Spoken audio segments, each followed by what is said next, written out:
Hello everyone, அஸ்ஸலாமு அலைக்கும். Welcome to my channel.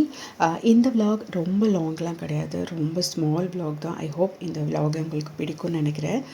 So first வந்து என்னோடய பிரேக்ஃபாஸ்ட் வந்து செய்ய போகிறேன். ரொம்ப சிம்பிள் எம்மியான ஒரு பிரேக்ஃபாஸ்ட் வந்து ஃபஸ்ட்டு கொஞ்சமாக வந்து ஆனியன், ஹாஃப் தக்காளி கட் பண்ணி வச்சுருக்கேன். அதில் கொஞ்சம் சால்ட் சேர்த்துருக்கேன், ஒரு எக்கு, பெப்பர், இது கூட வந்து சீஸ் வந்து ஆட் பண்ணியிருக்கேன். இந்த சீஸ் ஆம்லேட் வந்து ரொம்ப சூப்பராக, ரொம்ப டேஸ்டியாக இருக்கும். இதில் நம்ம என்ன வெஜிடபிள் வேணாலும் நம்ம வந்து சேர்த்துக்கலாம்.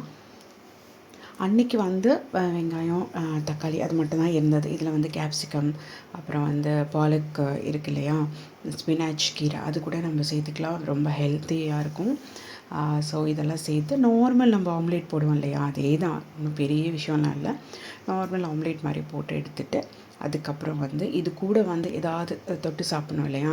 ஸோ அதுக்கு வந்து நான் இன்றைக்கி பட்டர் டோஸ்ட் தான் பண்ண போகிறேன். ப்ரெட்டில் ஜஸ்ட்டு பட்டர் டோஸ்ட் பண்ண போகிறேன். இந்த ஆம்லேட் காலையிலேயே நம்ம எடுத்துக்கிட்டோன்னா நல்லா ப்ரோட்டீன், ஆஸ் யூஷுவல் எக் வந்து ப்ரோட்டீன். ஸோ வந்து நம்மளுக்கு பிடிச்ச மாதிரி நம்ம அதை செஞ்சுக்கிறோம், அவ்வளோதான். ஸோ ப்ரெட்டும் டோஸ்ட் ஆகிடுச்சி. இப்போ வந்து இதை வந்து நம்ம ஸ்டஃபிங் பண்ணியும் சாப்பிட்லாம், ரோல் பண்ணி சாப்பிட்லாம், அந்த மாதிரி நிறையா சாப்பிட்லாம். ஸோ நான் இன்றைக்கி இந்த மாதிரி வந்து ப்ரெட் டோஸ்ட் பண்ணிவிட்டேன். இது கூட வந்து கண்டிப்பாக ஒரு கப் டீ இருக்குது. ஸோ இதுதான் என்னோடய ஃபேவரட் அண்ட் எம்மியான பிரேக்ஃபாஸ்ட்.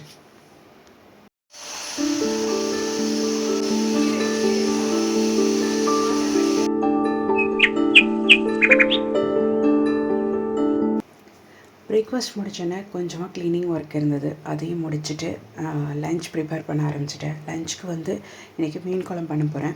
இதுக்கு முன்னாடியே நான் மீன் குழம்பு எல்லாம் அப்லோட் பண்ணியிருக்கேன். ஸோ திரும்ப திரும்ப பண்ணால் உங்களுக்கும் போர் அடிக்கும். அதனால் சிம்பிளாக வந்து நான் என்ன பண்ணியிருக்கேன் அப்படிங்கிறத மட்டும் காட்டிட்டேன். இது கூட கொஞ்சமாக ப்ரான் எடுத்து அதையுமே நான் வந்து ஃப்ரை பண்ணிட்டேன். எப்போ ஃபிஷ் மார்க்கெட் போயிட்டு வந்தோமோ அப்போவே வந்து ஃப்ரெஷ்ஷாக வந்து சமைச்சிடுறது. இந்த இது வந்து சொல்லி ஆகணும், நான் வந்து இது மீஷோவில் வந்து ஆர்டர் பண்ணியிருந்தேன். இந்த ஃப்ளவர் பாட்ஸ் வந்து ஹேங்கிங் பாட்ஸ் ரொம்ப அழகாக இருந்தது. வாங்கிட்டு வந்ததுலேருந்து இதை வந்து யூஸ் பண்ணவே இல்லை, அப்படியே இருந்தது. ஸோ நாங்கள் வந்து மணி பிளான்ட் எல்லாமே வந்து கட் பண்ணி தண்ணியில் வச்சுருந்தோம் இல்லையா, அதெல்லாம் நல்லா கொஞ்சம் க்ரோத் ஆயிருந்தது. அது எல்லாமே இதில் ஷிஃப்ட் பண்ணிடலாம் அப்படின்ட்டு அந்த ஒர்க்கு தான் போயிட்டுருக்கு. அது வந்து என்னோடய ஹஸ்பண்ட் வந்து பண்ணி கொடுத்துட்டாங்க. இதில் வந்து பார்த்திங்கன்னா நம்ம தண்ணியில் நம்ம போட்டு வச்சோன்னா நமக்கு நிறையா வந்து மணி பிளான்ட் வந்து க்ரோத் ஆகிட்டே இருக்கும், ரொம்ப ஈஸியாகவே க்ரோத் ஆகிடும். ஸோ எல்லாத்துலேயுமே வந்து கொஞ்சம் கொஞ்சமாக நம்ம வச்சிட்டோம் அப்படின்னா கொஞ்ச நாளே வந்து நல்லாவே இது. இப்போ வந்து வின்டர் சீசன் வேறையா, ஸோ நல்ல க்ரோத் ஆகிருக்கும். இதோடைய மெயின்டெனன்ஸுமே ரொம்ப கம்மியாக தான் இருக்கும். அதனால் வந்து ஈஸியாக நம்ம வந்து மெயின்டைன் பண்ணலாம். சில ஆல்ரெடி வச்சுருந்த மணி பிளான்ட் தொட்டியிலெல்லாம் மண் கொஞ்சம் கம்மியாகிட்டே இருக்கும் நமக்கு. அதையும் வந்து கொஞ்சம் ஃபில் பண்ணி வச்சுக்கலாம். ஏன்னா வேர் வந்து மேலே தெரிகிற அளவுக்கு வந்துருச்சு. அதுக்கப்புறம் அது வந்து ட்ரை ஆகிடும் இல்லையா, அதனால் அதையுமே சேஞ்ச் பண்ணிவிட்டேன். ஸோ இதான் என்னோடய ஹேங்கிங் பிளான்ட்டு. உங்களுக்கு பிடிச்சிருக்கோன்னு நினைக்கிறேன். ஸோ இந்த விலாக் இதோட முடியுது. ஐ ஹோப் இந்த வீடியோ உங்களுக்கு பிடிச்சிருக்குன்னு நினைக்கிறேன். இன்னொரு வீடியோவில் மறுபடியும் உங்களை மீட் பண்ணுறேன். Thank you so much.